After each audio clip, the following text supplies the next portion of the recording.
Pour aller à la rencontre des riverains du projet CIGEO, 18 personnes déléguées par l'ANDRA ont fait du porte-à-porte dans 45 communes des environs de Bure. L'enquête s'est déroulée à la fin juin.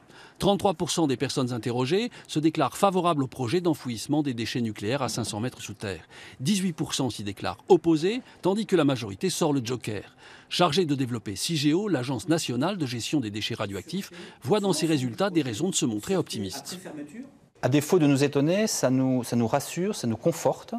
Ça nous conforte notamment dans l'importance de communiquer et de donner de l'information, parce que derrière ce chiffre, on voit aussi que plus les gens sont informés, plus ils sont favorables au projet. Et d'ailleurs, plus les habitants sont proches du site, plus ils sont favorables au projet. Selon l'enquête, les habitants affichent deux types de préoccupations.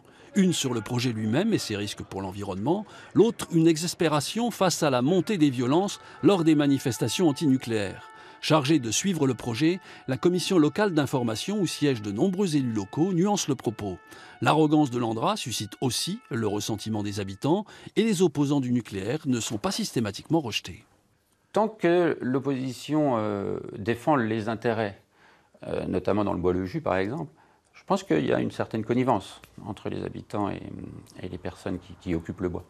Mais à partir du moment où on passe à des actions un peu commando, comme il y a eu dans l'hôtel-restaurant près du laboratoire, là, il n'y a plus de soutien, quoi. Le premier coup de pelle du chantier CIGEO n'est pas prévu avant 2022. Il reste donc encore du temps aux habitants pour se faire un avis définitif.